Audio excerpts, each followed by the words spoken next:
lisanan dzakiran wa rizqan halalan thayyiban wa amalan shalihan mutaqabbala.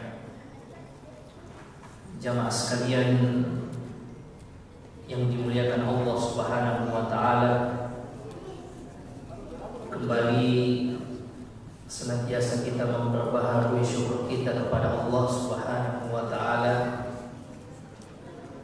Di hari ini, sore hari ini, Allah mengumpulkan kita di tempat yang mulia ini, di salah satu dari rumah-rumah Allah Subhanahu wa taala, untuk melanjutkan pelajaran kita tentang khairi khalqillah, sebaik-baik ciptaan Allah Subhanahu wa taala, Sayyidina Muhammad bin Abdullah sallallahu alaihi wasallam. Pada pertemuan sebelumnya kita sudah membahas bagaimana Rasulullah sallallahu alaihi wasallam usai peristiwa Ahzab, Rasulullah sallallahu alaihi wasallam menyelesaikan masalah dengan orang Yahudi. Ketiga-tiga dari suku Yahudi yang ada di Madinah akhirnya semuanya meninggalkan kota Madinah saat itu. Yahudi dari Bani Qainuqa meninggalkan kota Madinah setelah perang Badar karena pelecehannya terhadap seorang muslimah dan ia membunuh seorang sahabat. Yahudi Bani Nadir juga diusir setelah perang Uhud karena konspirasinya, niat jahatnya untuk membunuh Rasulullah sallallahu alaihi wasallam dengan menimpakan batu dari atas. Dan yang terakhir, Yahudi Bani Quraidzah yang kemarin kita sudah bahas bagaimana ia mengkhianati kaum muslimin, mengkhianati Rasulullah sallallahu alaihi wasallam dengan membuka benteng yang ada di kota Madinah di saat kondisi lagi genting, di saat kondisi lagi berat-beratnya. Ternyata mereka berkhianat. Dan atas putusan sahabat Rasulullah sallallahu alaihi wasallam Sa'ad bin Mu'ad, semuanya dieksekusi pria dewasanya karena pengkhianatan besar yang mereka lakukan. Setelah peristiwa itu, jamaah sekalian, ada peristiwa lain, yaitu Ghazwatu Bani Mustalik, perang Bani Mustalik. Wa hadhil ghazwa wa in lam takun tawilatal dhail wa aridatal atraf min haitsul al-wajha al-askariyah. Dari sisi peperangan, perang ini tidak terlalu besar. Pasukan dan aspek kemiliterannya itu relatif lebih kecil. Tidak seperti perang Badar, perang Uhud dan perang Ahzab. Tetapi dampaknya, jamaah sekalian, illa annaha waqa'at fiha waqa'i wa ahdathat al-balbala wal ittirab fil mujtama' al-islami. Akan tetapi peristiwa yang mengiringi perang Bani Mustalik ini menggemparkan kaum muslimin. Bukan karena kaum muslimin kalah, akan tetapi saat pergi berperang ini banyak kejadian-kejadian yang mengiringinya yang membuat kaum muslimin kaget karena peristiwa tersebut. Saat itu, jamaah sekalian, pada tahun kelima Hijriyah, sebagian ulama kita, jumhur mengatakan pada tahun kelima, sebagian yang lain mengatakan pada tahun keenam, yaitu Ibnu Ishaq mengatakan peristiwa ini terjadi pada tahun ke-6. Tapi jumhur ulama kita mengatakan ini terjadi pada tahun kelima Hijriyah. Sebabnya, jamaah sekalian, annahu, bahwa Rais Bani Al-Mustalik Al-Harith bin Abi Dirar sar fi qaumihi wa man qadira alaihi minal Arab yuriduna harba Rasulillah sallallahu alaihi wasallam Jadi Bani Mustalik ini pemimpinnya yang bernama siapa? Al-Harith bin Abi Dirar ini menggalang kekuatan untuk memerangi Rasulullah sallallahu alaihi wasallam. Ini mirip kasusnya dengan Ahzab kemarin. Kalau di peristiwa Khandaq, Ahzab, Rasulullah sallallahu alaihi wasallam tinggal di dalam kota Madinah menunggu mereka sampai kemudian digali parit untuk menghalaunya. Pada peristiwa ini Rasulullah sallallahu alaihi wasallam yang menjemput bola, tidak bertahan lagi, mungkin kalau bahasa kita demikian. Rasulullah tidak bertahan lagi, akan tetapi mengambil inisiatif duluan. Yang paling pertama Rasulullah sallallahu alaihi wasallam mengirimkan utusan untuk memastikan kabar ini. Kemudian ketemulah Buraidah ini dengan Al-Harith bin Abi Dirar. Wa kallamahu, terjadi dialog di antara mereka, dan ternyata betul jamaah sekalian. Al-Harith ini ternyata betul menggalang kekuatan, maka melapor kembali Buraidah ini kepada Rasulullah sallallahu alaihi wasallam. Maka Rasulullah sallallahu alaihi wasallam keluar bersama dengan sahabat-sahabatnya. Tetapi ada yang membedakan peristiwa Bani Mustalik ini dengan peperangan sebelumnya. Kalau di perang sebelumnya itu relatif orang munafik itu tidak ikut serta. Di Bani Mustalik ini orang munafik juga ikut turun, ikut dalam rombongan, dan ini masalahnya jamaah sekalian. Di perang Badar mereka belum menampakkan nifaknya, kemunafikannya, karena rata-rata mereka itu pura-pura masuk Islam nanti setelah perang Badar. Termasuk Abdullah bin Ubay bin Salul. Karena melihat ternyata kaum muslimin jaya, berhasil juga menang perang, bahkan mengalahkan orang Quraisy, mereka mau bertahan jadi orang musyrik. Kaum muslimin sudah jaya, sudah dominan, mereka mau masuk Islam, tetapi yang ada di dalam hatinya justru adalah kebencian. Jadilah mereka orang-orang munafik jamaah sekalian. Di perang Badar kemarin mereka tidak ikut, di perang Uhud juga mereka mundur.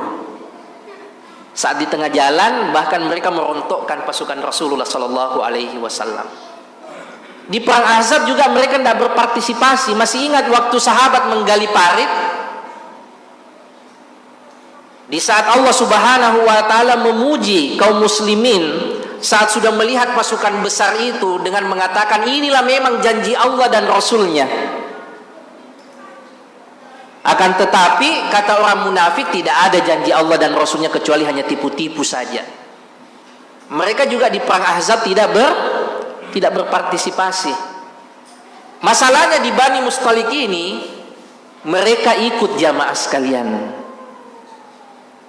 Mereka memakai pakaian kaum muslimin, bergaul dengan kaum muslimin, tetapi yang ada di dalam hati mereka adalah makar demi makar. Dan ini yang melahirkan masalah yang luar biasa jamaah sekalian. Kalau musuh, nassa musuh itu lebih sederhana, jelas, kita bisa hadap-hadapan. Yang menjadi masalah kalau ada orang lain di sekitar kita, di barisan kita, itu berat sekali. Keluarlah pasukan ini jamaah sekalian, yang saat itu juga wa kharaja ma'ahu jama'atu minal munafikin. Keluar juga orang-orang munafik bersama dengan Rasulullah sallallahu alaihi wasallam. Kemudian jamaah sekalian, Rasulullah sallallahu alaihi wasallam ternyata berhasil menyelesaikan perang ini dengan sederhana. Karena jumlah mereka jamaah sekalian tidak terlalu banyak. Dan saat itu Al-Harith ibn Abi Dirar ini mengirimkan intelijen ke Madinah untuk melihat persiapan Rasulullah sallallahu alaihi wasallam. Ternyata datang laporan kepada Bani Mustalik, ternyata Rasulullah ternyata serius menyiapkan pasukan. Akhirnya ketakutan duluan jamaah sekalian, dan suku-suku Arab yang sudah digalang juga akhirnya bubar ketakutan. Dan ini merupakan kekhususan Rasulullah Sallallahu Alaihi Wasallam yang tidak diberikan kepada nabi-nabi sebelumnya. Di antaranya salah satunya apa itu jamaah sekalian? Allah sudah memasukkan rasa takut kepada musuhnya sebelum ketemu dengan Rasulullah Sallallahu Alaihi Wasallam. Setelah ada laporan dari intelijen dari Bani Mustalik ini, ternyata Rasulullah serius, Muhammad serius bersama dengan sahabat-sahabatnya. Akhirnya orang-orang Arab koalisinya ini bubar, pulang semua. Sisa satu suku kecil ini, Bani Mustalik ini, akhirnya mudah Rasulullah Sallallahu Alaihi Wasallam untuk kemudian menyelesaikan, mengalahkan Bani Mustalik ini. Di antara jamaah sekalian, yang ditawan saat itu adalah anak-anak dan wanita. Karena itu aturan perang dahulu. Yang kalah perang itu ada namanya ghanimah, harta rampasan perang. Yang kalah juga dengan otomatis menjadi budak. Nah, itu beratnya perang. Makanya mereka mati-matian betul, tidak setengah-setengah. Kalau perang, kapan mereka kalah, harta mereka menjadi milik yang menang, dan orang yang kalah ini menjadi budak, bisa diperjualbelikan. Ya, meskipun sekarang karena kondisi aman, tidak ada lagi perang, walillahil hamd, relatif perbudakan ini sudah punah, sudah hilang. Entah nanti kalau kemudian terjadi lagi peperangan, kita tidak tahu itu, ya bisa jadi perbudakan ini kembali lagi. Saat itu ikhwas sekalian, di antara yang ditawan adalah anak kepala suku, yaitu Juwairiyah bintul Harith. Ia berada di tangan sahabat Rasulullah Sallallahu Alaihi Wasallam, Thabit bin Qais. Jadi itu kan budak itu dibagi, termasuk harta rampasan perang. Ya, sebagian masuk ke Baitul Mal, sebagiannya dibagi pada para kombatan, para orang-orang yang pergi berjihad. Juwairiyah ini di bawah tangan Thabit bin Qais. Maka ia dimerdekakan dan dinikahi oleh Rasulullah Sallallahu Alaihi Wasallam. Nah, ini menjadi ummul mukminin. Mereka tadi yang sudah dibagi ini jamaah sekalian dari Bani Mustalik, akhirnya dibebaskan semua, dimerdekakan kembali. Karena kata sahabat, bagaimana mungkin kita mau menawan, kita mau memperbudak ipar-ipar Rasulullah Sallallahu Alaihi Wasallam? Iya. Dan ini keberkahan Juwairiyah. Iya. Yang dengannya akhirnya semuanya Bani Mustalik ini dibebaskan dan dimerdekakan, dan ternyata mereka semua masuk Islam, walillahil hamd. Ini keberkahannya Juwairiyah. Ya, sahabat, iya, bagaimana mungkin kita menawan ipar-iparnya Rasulullah, menjadikan ipar-ipar Rasulullah budak? Yakin semua dimerdekakan dan semuanya masuk Islam, aslamu. Selesai perang ini jamaah sekalian, mereka balik ke Madinah. Saat akan balik, mereka ini mengambil air untuk konsumsi.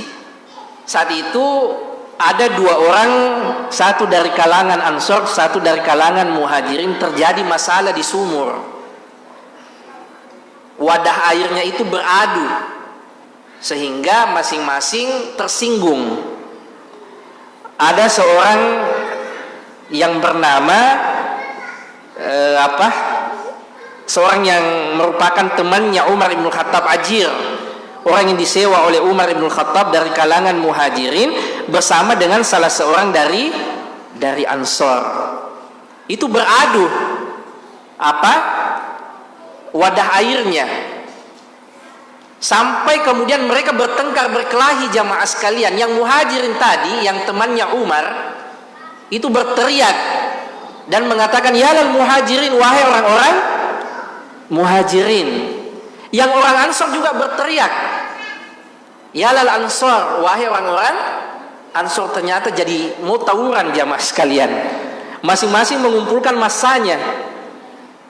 Padahal mustalah ini jamaah sekalian, mustalah yang syar'i, bahkan diabadikan di dalam Al-Quran. As-sabiqunal awwalun minal muhajirin wal ansar.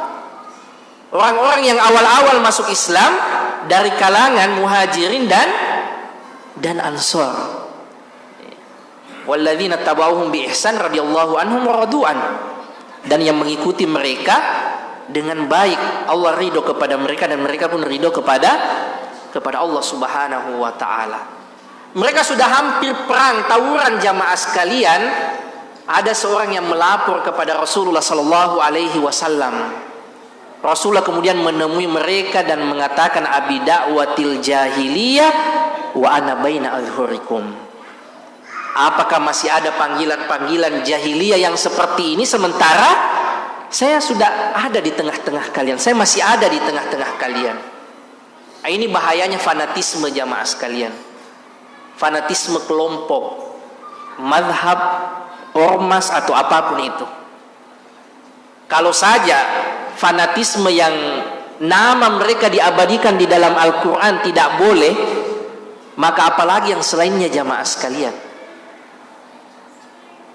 Dan ini kan yang kadang kejadian tanpa kita sadari, hanya karena berbeda kelompok pengajian, padahal sama-sama berjenggot, sama-sama juga tidak isbal, istrinya juga sama-sama bercadar, tapi tidak mengucapkan salam. Subhanallah, itu kan aneh sekali itu. Rasulullah sallallahu alaihi wasallam mengatakan, tinggalkan yang seperti ini, fa innaha mumtinah. Karena sesungguhnya yang seperti ini, kata Rasulullah, sangat menjijikkan sekali. Rasul bilang jijik yang seperti itu jamaah sekalian.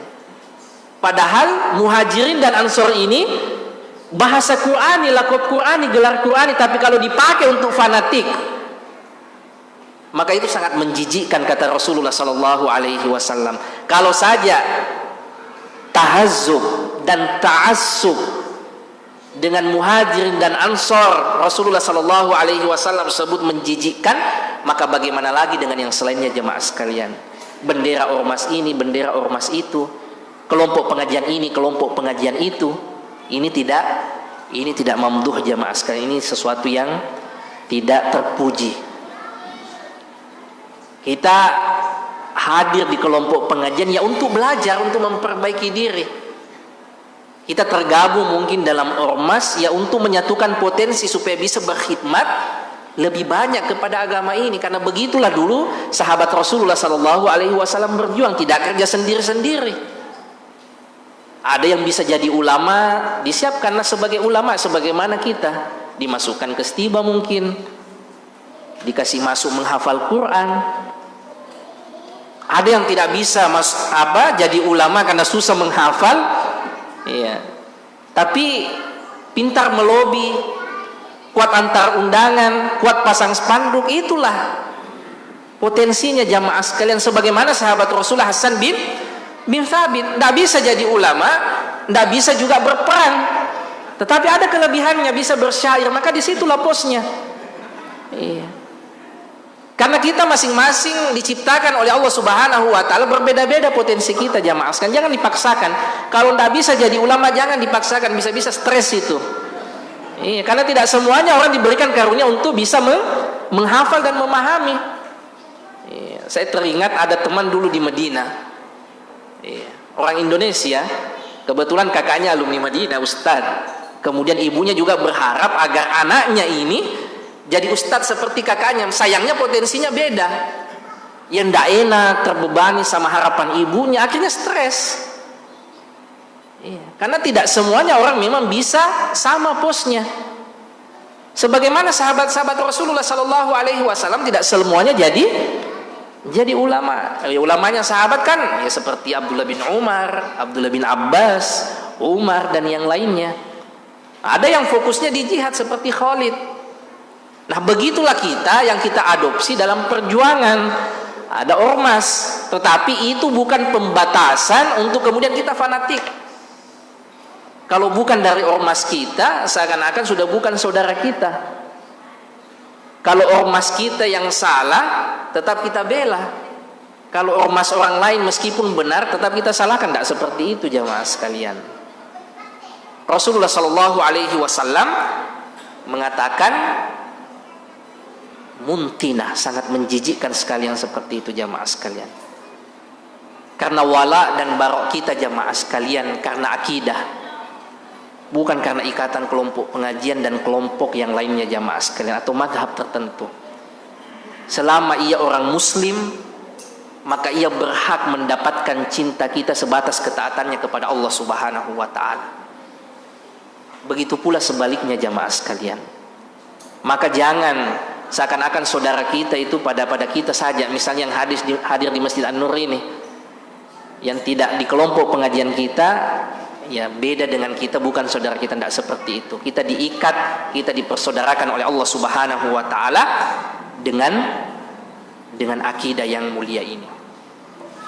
Saat itu jamaah sekalian, Abdullah bin Ubay bin Salul mendengar peristiwa itu, melihat peristiwa itu, maka ia mengompori jamaah sekalian. Abdullah bin Ubay bin Salul melihat ini potensi besar. Ternyata Muhammad saat itu tidak membela orang Ansor, padahal orang Ansor ini yang menolong orang Muhajirin. Rasulullah justru netral, hanya menegur kedua kelompok sahabat ini. Maka Abdullah bin Ubay bin Salul mengatakan, bila memang kak dulu apa aku bilang itu, ya. Karena Abdullah bin Ubay bin Salul ini sakit hati jamaah sekalian. Dia sudah diproyeksikan jadi pemimpin, ternyata datang Rasulullah yang diangkat menjadi pemimpin. Maka kata Abdullah bin Ubay bin Salul, sammin kalbak yakuluk, engkau telah membesarkan anjing, setelah ia besar ia menggigitmu. Nah itu kan kata yang kurang ajar. Kau sendiri yang menyambut mereka, bahkan di antara kalian dulu membagi dua hartanya, siap memberikan kepada mereka. Kalian menampung mereka, bahkan kalian siap menceraikan istri kalian untuk dinikahi oleh mereka. Lihat nih sekarang. Nah, ini adu domba yang dilakukan oleh Abdullah bin Ubay bin Salul. Maka kata Abdullah bin Ubay bin Salul, la in raja'na ilal Madinah la yukhrijanna al-a'azzu minhal adzal. Nanti kalau kita kembali ke Madinah, yang kuat harus mengeluarkan yang lemah, mengusir yang lemah. Maksudnya kita pribumi ini mumpung masih kuat, maka tak kala kita usir mereka dari kota Madinah. Didengar oleh sahabat Rasulullah sallallahu alaihi wasallam perkataan Abdullah bin Ubay bin Salul ini oleh seorang sahabat Rasulullah sallallahu alaihi wasallam yang masih anak-anak, Zaid bin Arqam. Maka Zaid bin Arqam ini melaporkan kepada pamannya, dan pamannya menyampaikan kepada Rasulullah sallallahu alaihi wasallam. Yang saat itu Rasulullah kebetulan sama Umar. Datang paman Zaid bin Arqam ini kepada Rasulullah, ya Rasulullah, ya, Abdullah bin Ubay bin Salul mengompor-ngompori orang Ansor dengan mengatakan, sammin kalbak yakuluk, engkau telah membesarkan anjing, setelah ia besar kemudian ia menggigitmu. La in raja'na ilal Madinah la yukhrijanna al-'azzu minhal adzal. Kalau nanti kita kembali ke Madinah, maka sebaiknya yang kuat mengusir, mengeluarkan yang lemah. Maka kata Umar, ya Rasulullah, da'ni an adriba unuqa hadzal munafiq. Ya Rasulullah, berikan aku kesempatan untuk mengeksekusi orang munafik ini. Maka kata Rasulullah sallallahu alaihi wasallam, ya, fa kaifa ya Umar, bagaimana wahai Umar, ashabahu, apa nanti kata orang Muhammad membunuh sahabatnya sendiri. Nah, ini Rasulullah sallallahu alaihi wasallam bu'dun nazar, pandangannya jauh ke depan, kemaslahatan bagi dakwah, kemaslahatan bagi masyarakat. Rasulullah jangan diberikan kesempatan mereka sering-sering ngobrol, karena yang paling sering memunculkan masalah itu memang pembicaraan. Datang syaitan yang mengompori. Maka Rasulullah sallallahu alaihi wasallam mengubah kebiasaannya, yang biasanya kalau pergi berperang apalagi menang, biasanya Rasulullah itu tinggal agak lama, istirahat agak lama. Tetapi saat itu Rasulullah Shallallahu Alaihi Wasallam cepat-cepat balik ke Madinah. Dan disinilah masalahnya jamaah sekalian, masalah yang kedua muncul. Saat balik ke Madinah, di antara istri Rasulullah Shallallahu Alaihi Wasallam yang ikut itu adalah ibunda kita Aisyah radhiyallahu taala anha. Dan kebiasaan Rasulullah Shallallahu Alaihi Wasallam kalau keluar itu dan membawa istrinya itu diundi. Karena istri Rasulullah Shallallahu Alaihi Wasallam banyak. Ya kalau kita tidak perlu diundi karena cuma satu saja. Iya. Kalau Rasulullah Shallallahu Alaihi Wasallam mengundi istrinya. Ya kalau kita tidak bisa karena cuma satu. Ya, saat itu ikhwas sekalian, karena Rasulullah juga baru menikah dengan Juwairiyah dan ada istrinya yang lain yaitu Aisyah. Aisyah ini ditandu, haudaj. Ya, apa yang lebih tepatnya ya? Tandu lah. Biasa ya dilihat ya, tandu yang ada penutupnya itu. Ya. Karena Aisyah saat itu masih muda, ya namanya perempuan apalagi masih muda dan relatif agak kurus, maka itu ringan, ada dan tidaknya itu tidak terlalu berbeda. Saat kaum muslimin singgah istirahat, ibunda kita Aisyah radhiyallahu taala anha ini memiliki hajat, maka ia pergi jauh. Setelah selesai dengan hajatnya, ia kemudian kembali ke tandu itu.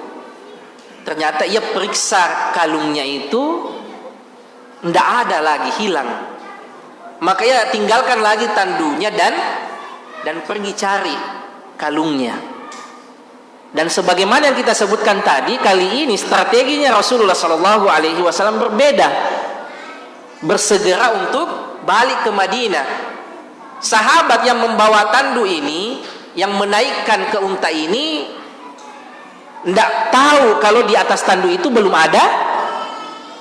ada Aisyah. Langsung saja pasukan ini pergi balik ke Madinah tanpa menyadari kalau di atas tandu itu tidak ada ibunda kita Aisyah radhiyallahu taala anha. Pas Aisyah pulang ternyata pasukan sudah tidak ada. Ya, itu kan masalah, apalagi di padang pasir. Kalau kita sekarang mudah, kita semua punya handphone, ada WhatsApp, mungkin kita bisa chat, balik dulu ambil. Kalau di sana tidak bisa. Iya, padang pasir, perempuan lagi. Nah, itu masalah. Dan ibunda kita Aisyah orang cerdas, bukan pergi mencari tetapi tetap di tempatnya. Jangan sampai pergi mencari tambah hilang. Iya, itu tipsnya itu kalau orang hilang, jangan ke sana kemari, tinggal saya di mana tadi tempat ia hilang, akan datang orang cari itu. Ya, jadi ibunda kita Aisyah duduk saja di situ menunggu, dan ternyata datang sahabat Rasulullah Sallallahu Alaihi Wasallam yang ditugasi sebagai pembersih, jangan sampai ada yang jatuh, ada apa-apa. Namanya Sofwan bin Mu'attal. Sofwan bin Mu'attal ini sahabat yang disebutkan kathirun naum, suka sekali tidur. Jadi tak kala cocok nih suka tidur, tak kala di belakang. Ya, jangan sampai ada yang jatuh, ada apa-apa nanti ya sebagai tim pembersih ada yang terluput. Semuanya dipotensikan, difungsikan oleh Rasulullah. Bukan karena suka tidur sering terlambat lalu tak kadang tidak diikut, tetap diikutkan. Oh ini cocok posnya ini. Ya, Sofwan bin Mu'attal radhiyallahu taala anhu. Saat lewat tadi ia melihat ternyata ada perempuan dan ia lihat itu adalah ibunda kita Aisyah. Dan Sofwan ini tahu Aisyah karena sebelum turunnya ayat hijab ia pernah melihat muka Aisyah radhiyallahu taala anha. Maka Sofwan mengatakan inna lillahi wa inna ilaihi rajiun. Kenapa bisa istrinya Rasulullah sallallahu alaihi wasallam tertinggal? Maka ia langsung mengantarkan unta di dekat ibunda kita Aisyah, kemudian berbalik dan dia tidak ngomong apa-apa jamaah sekalian. Ibunda Aisyah kemudian naik ke atas unta itu dan kemudian Sofwan melihat dari arah belakang saja tanpa ngomong apa-apa jamaah sekalian. Tidak sempat mengonfirmasi kenapa tertinggal, kenapa begini dan begitu. Saking bahayanya fitnah. Sofwan tidak mengucapkan satu kalimat apapun kepada Ibunda Aisyah, kecuali tadi ia beristirja, innalillahi wa inna ilaihi rajiun, saat melihat dari jauh. Pulanglah mereka jamaah sekalian, pasukan sudah sampai duluan, ternyata ada menyusul 2 orang. Dilihat lagi sama Abdullah bin Ubay bin Salul. Jadi musibah besar lagi jamaah sekalian. Akhirnya Abdullah bin Ubay bin Salul berasumsi, loh kok bisa ada perempuan, ada laki-laki dari padang pasir yang jauh berdua-duaan, pasti ada yang terjadi. Maka disebarkanlah saat itu isu jamaah sekalian bahwa istri Rasulullah sallallahu alaihi wasallam selingkuh berzina dengan Sofwan bin Mu'attal radhiyallahu taala. Dan ini bahayanya hoax dan gosip jamaah sekalian. Sampai-sampai sebagian sahabat Rasulullah terbawa dengan berita ini. Itu kan bahaya sekali, syaitan itu bermain di hati kita dan pembicaraan kita. Dan bertepatan lagi dengan saat itu jamaah sekalian, ibunda kita Aisyah sepulang dari rumahnya sakit, sehingga dia tidak pernah keluar dari rumah. Sementara orang-orang satu kota Madinah ini membicarakannya. Ibunda kita Aisyah bertepatan sepulangnya dari Bani Mustalik itu sakit-sakitan, sampai disebutkan syahran, selama sebulan tidak keluar rumah. Nanti ia tahu pada saat ada bibinya datang berkunjung, namanya Ummu Mistah. Ummu Mistah ini saat bersama dengan ibunda kita Aisyah itu tersandung batu, lalu secara refleks ia menyatakan, celakalah engkau wahai Mistah.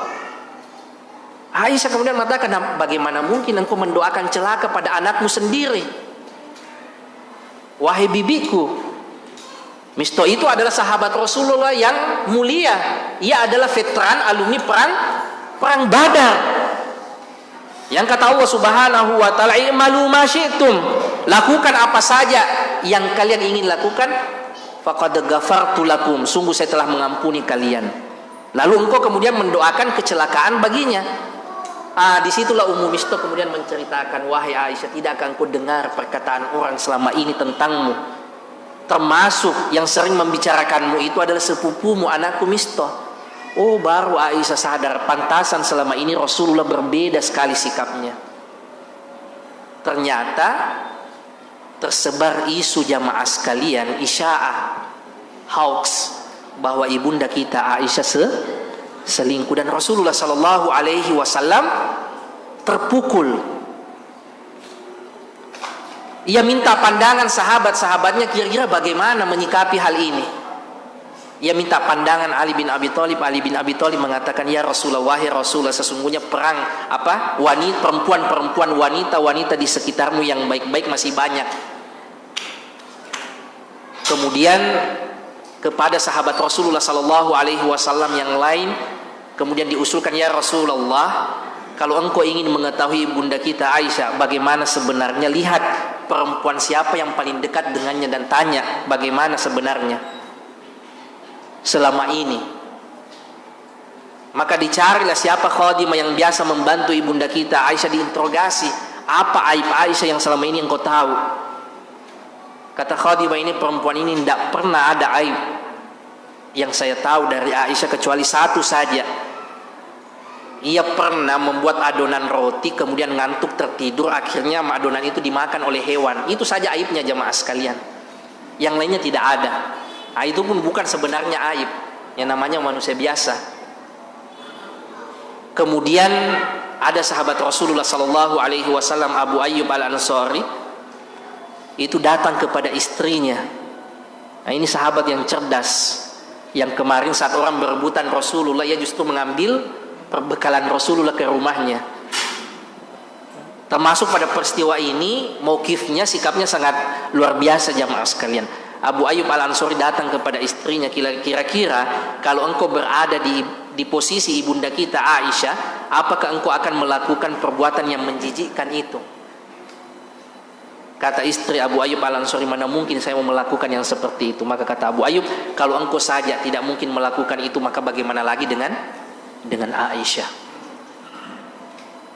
Akan tetapi saat itu Rasulullah sallallahu alaihi wasallam belum bisa menentukan keputusan, dan ini merupakan bukti kebenaran ajaran agama ini jamaah sekalian. Yang pertama, bahwa Rasulullah Sallallahu Alaihi Wasallam itu tidak tahu perkara gaib kecuali apa yang dikabarkan oleh Allah Subhanahu Wa Taala. Sekiranya Rasulullah tahu perkara gaib, maka mudah saja Rasulullah kemudian menyelesaikan masalah ini. Istriku tidak selingkuh, saya tahu kok perkara gaib. Akan tetapi karena Rasulullah tidak tahu apa sebenarnya yang terjadi, maka Rasulullah Sallallahu Alaihi Wasallam tidak bisa memberikan keputusan, karena tidak ada kabar dari Allah Subhanahu Wa Taala, tidak ada wahyu. Maka Rasulullah hanya diam saja, tidak memberikan keputusan. Dan ini merupakan teladan, apa yang kita tidak tahu dengan pasti jangan memberikan keputusan, jangan mengucapkan sesuatu, jangan melakukan sesuatu apa yang kita tidak memiliki ilmu padanya. Ini teladan dari Rasulullah Sallallahu Alaihi Wasallam. Wahyu belum turun, Rasulullah tidak tahu apa yang sebenarnya terjadi, maka Rasulullah tidak memberikan keputusan. Yang kedua jamaah sekalian, kebenaran Al-Quran. Sekiranya Al-Quran itu tidak benar, maka mudah saja Rasulullah merekayasa dengan mengatakan Al-Quran sudah turun dengan ayat seperti ini yang membersihkan nama istriku. Akan tetapi Rasulullah hanya diam saja. Nanti betul-betul ayat itu turun, baru Rasulullah Sallallahu Alaihi Wasallam sampaikan jamaah sekalian. Dan saat itu ibunda kita Aisyah baru tahu kenapa sikap Rasulullah Sallallahu Alaihi Wasallam selama ini dingin. Maka ia kemudian minta izin kepada Rasulullah Sallallahu Alaihi Wasallam untuk kembali ke rumah orang tuanya. Siapa? Abu Bakar. Dan ternyata Rasulullah mengizinkan, tidak seperti biasanya. Itu kan tambah bikin sedih itu. Aisyah pulang ke rumah orang tuanya menangis saja terus jamaah sekalian. Ternyata selama ini ia diisukan, difitnah. Lalu datanglah Rasulullah Sallallahu Alaihi Wasallam menemui Aisyah dan mengatakan kepada ibunda kita Aisyah, ya Aisyah, fa innahu qad balagani anka kadza wa kadza. Wahai Aisyah, telah sampai pada aku kabar tentangmu yang begini dan begitu. Kemudian kata Rasulullah Sallallahu Alaihi Wasallam, fa in kunta bari'a, ya, sekiranya engkau betul-betul suci, terjaga dari perbuatan itu, maka Allah Subhanahu Wa Taala akan membersihkanmu, menurunkan ayat yang menjelaskan tentang berlepas dirinya engkau dari perbuatan tersebut. Kemudian kata Rasulullah Sallallahu Alaihi Wasallam, tetapi kalau engkau betul-betul melakukan hal itu, maka bertaubatlah kepada Allah Subhanahu Wa Taala. Itu semakin membuat ibunda kita Aisyah terpukul jamaah sekalian. Ternyata Rasulullah Sallallahu Alaihi Wasallam pun dalam keadaan 50-50, tidak bisa menentukan keputusan. Ia bahkan menyampaikan kepada ibunda kita Aisyah, kalau engkau betul-betul suci dari perbuatan itu, maka pasti Allah akan menurunkan ayat yang membelamu. Akan tetapi kalau engkau betul-betul melakukannya, maka bertaubatlah, sungguh Allah maha menerima taubat. Itu kan masalah besar jamaah sekalian. Maka Aisyah menangis, ia minta kepada ibu dan bapaknya agar menjelaskan kepada Rasulullah, tetapi ibu bapaknya juga hanya diam saja. Maka ibunda kita Aisyah kemudian mengatakan, kalau saya mengatakan bahwa saya bari'ah, saya berlepas diri dari peristiwa yang seperti itu, perbuatan yang seperti itu, maka kalian akan berat untuk mempercayaiku, karena selama ini kalian sudah mendengar beritanya begini dan begitu.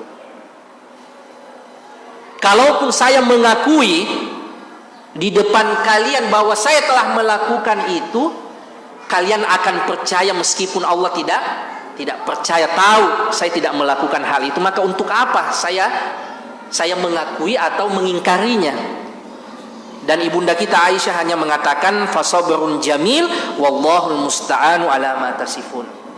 Saya cukup bersabar dengan kesabaran yang indah, dan Allah lah tempatku meminta tolong atas apa-apa yang kalian sifatkan kepadaku. Ini perkataan yang Allah abadikan di dalam Al-Quran, perkataannya ayah Nabi Yusuf.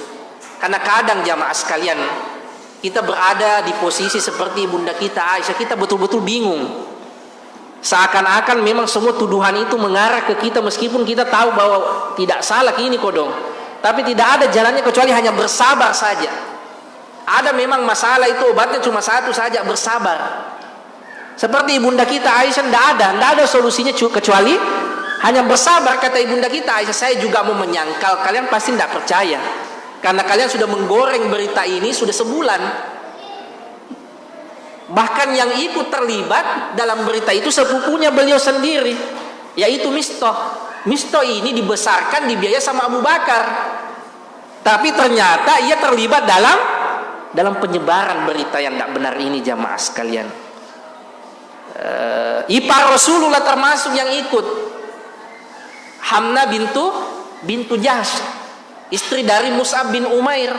Itu kan bahaya memang perempuan kalau ada gosip. Itu ketemu itu.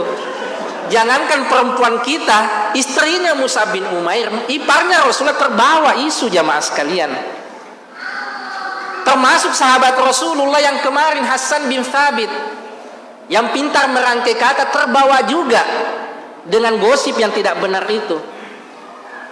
Maka kata ibunda kita Aisyah, tidak ada yang bisa saya lakukan kecuali hanya bersabar saja. Dan kepada Allah lah saya serahkan, saya meminta tolong atas apa-apa yang kalian sifatkan kepadaku. Ya, karena begitu dalam masalah rumah tangga, jamaah sekalian, tanpa bermaksud menggurui asatidzah yang lebih duluan berkeluarga dari kami, itu kadang kita hanya diam saja, bersabar. Terutama kalau bertengkar sama istri, diam saja. Karena kalau marah istri, marah juga, ya tambah besar masalahnya. Ya, ada anekdot. Ada seorang suami minta baca-baca sama ustadz. Ini suaminya, istrinya kok marah-marah terus.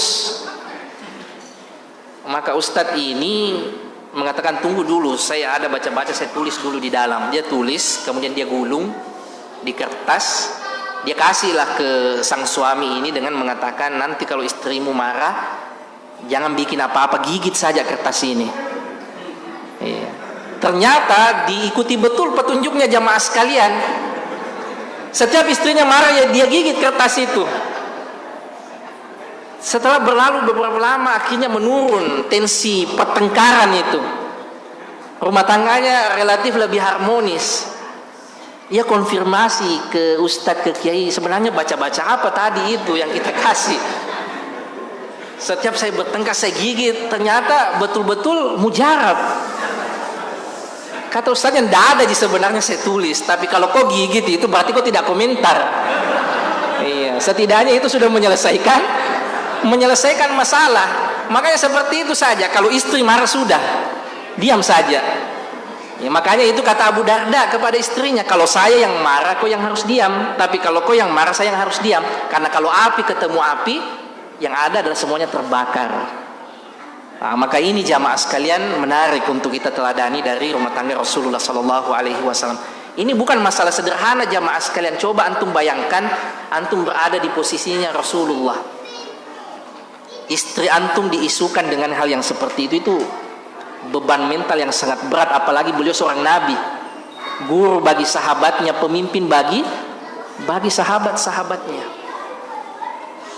Ibunda kita Aisyah hanya bersabar, dan ternyata turunlah ayat yang membela ibunda kita Aisyah, yaitu di surah An-Nur.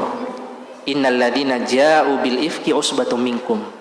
Sesungguhnya yang datang dengan berita dusta itu adalah orang-orang dari kalian sendiri. Sahabat Rasulullah, ipar Rasulullah, keluarga Aisyah sendiri yang kemudian ikut memiliki saham, memiliki andil dalam tersebarnya berita tersebut, jamaah sekalian. Maka saat itu gembiralah keluarga Aisyah, ibu dan ayahnya. Maka ia mengatakan kepada Aisyah, bangkitlah dan sambutlah suamimu, sungguh telah turun ayat yang membelamu. Maka ibunda kita Aisyah mengatakan, wallahi la aku, demi Allah saya tidak mau berdiri kepada Rasulullah. Marah, ya namanya istri yang marah. Akan tetapi saya hanya akan berdiri kepada Allah Subhanahu wa taala. Lalu dihukumlah 3 orang tadi, jamaah sekalian, yang paling aktif menyebarkan berita ini.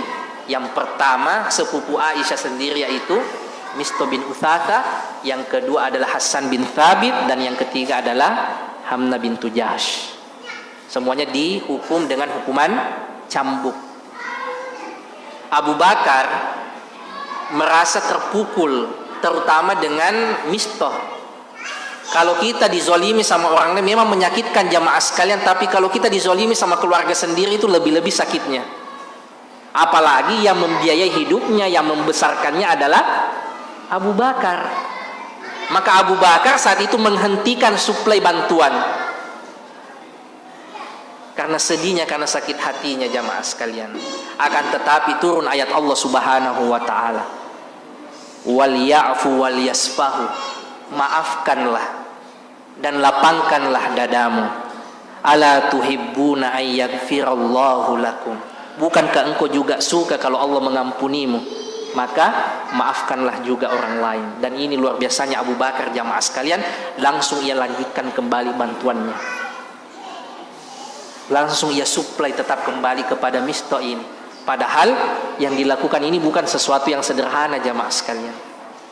Akan tetapi inilah kelapangan hati yang dimiliki oleh seorang Abu Bakar. Dan beginilah kita berinteraksi dengan saudara-saudara kita. Saudara-saudara kita ini bukan malaikat, ikhwah dan akhwat kita ini bukan malaikat. Kalau saja sahabat Rasulullah ada yang terbawa dengan gosip seperti itu, ipar Rasulullah terbawa seperti itu, maka bagaimana lagi dengan masyarakat kita jamaah sekalian?